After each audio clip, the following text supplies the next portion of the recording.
Hello YouTubers, welcome to Edification 360 Degrees, and today we are going to be busy with Economics and Management Sciences revision video number 3 that deals with goods and services. Stay tuned.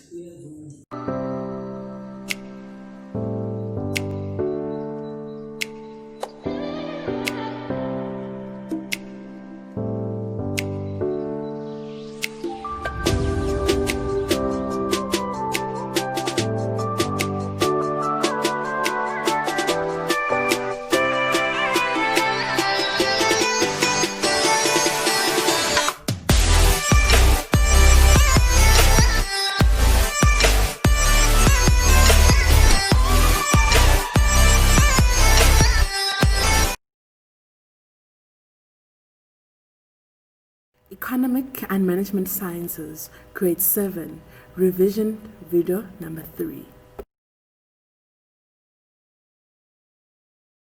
Under the topic of goods and services, we are going to be covering 4 topics. Firstly, goods and services. Secondly, producers and consumers.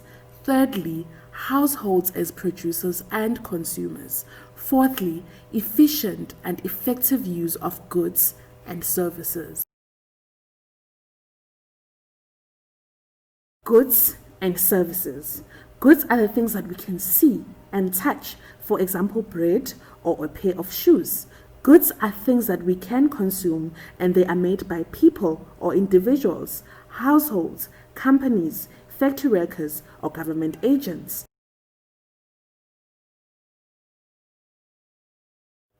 Services are generally things that we cannot see or touch. Services is work done for the benefit of another. Services help people live better lives and can be to the benefit of the individual or community. Examples of services are banks, hair salons, schools, daycare, etc.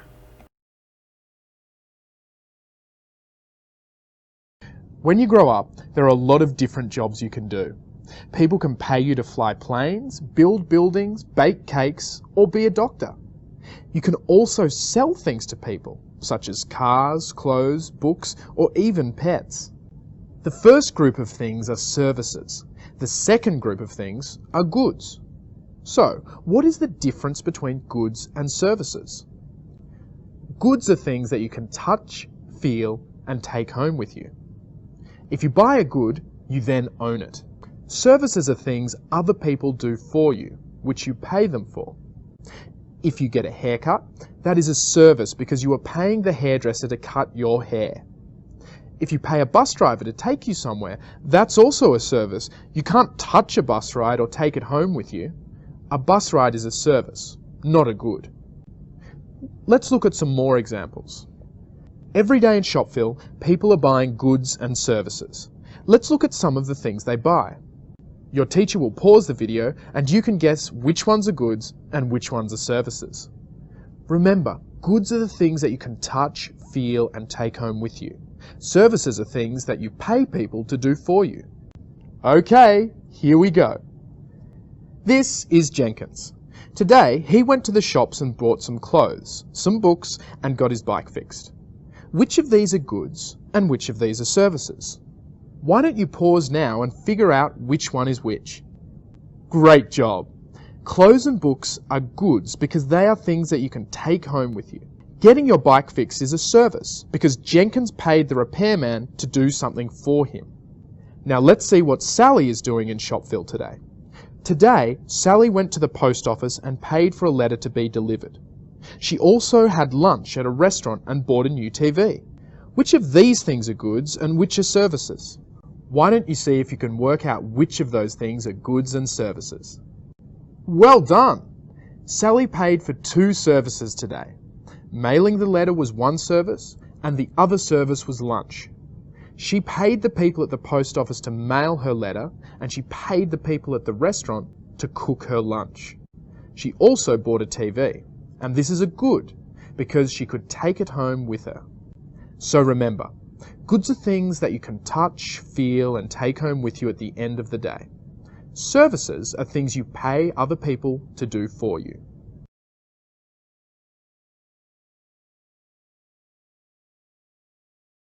There are goods and services that are produced to satisfy our needs and wants directly. And so with this, we look at 4 different types of consumer goods.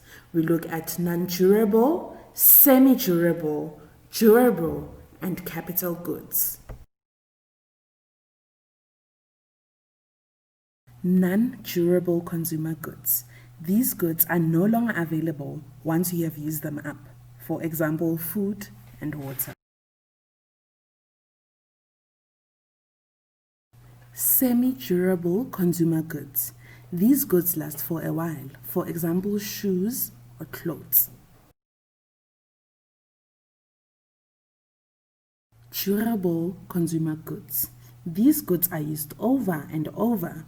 For example, furniture, a car, a bicycle.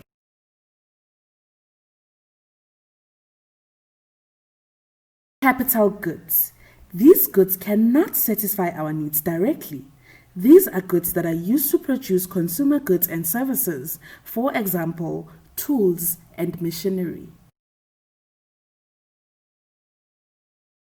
Producers and consumers. Producers are people who manufacture goods or grow food for people to buy.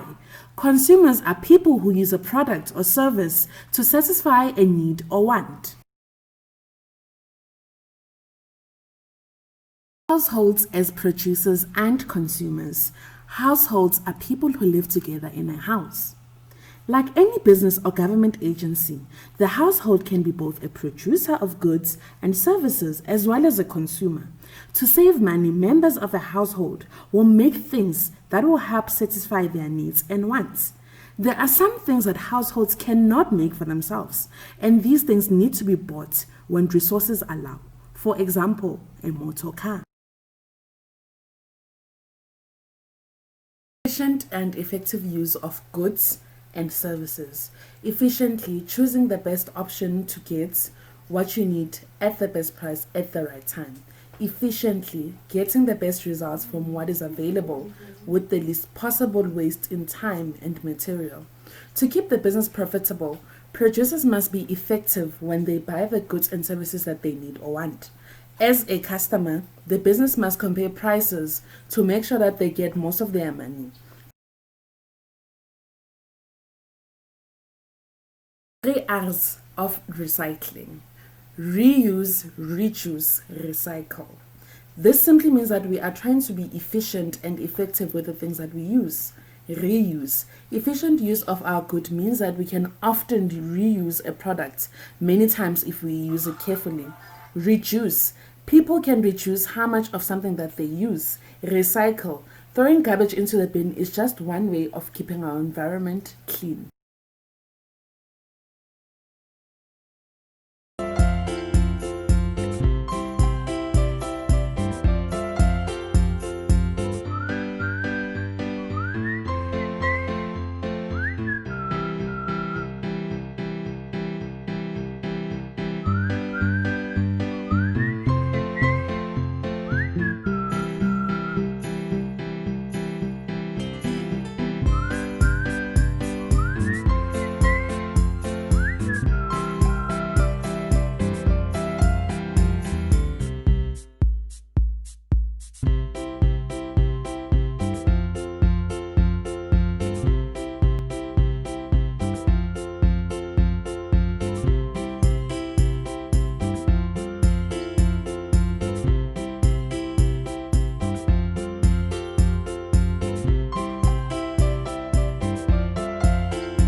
Thank you so much for watching the third revision video that dealt with goods and services. Next time we are going to be busy with the fourth revision video that deals with businesses.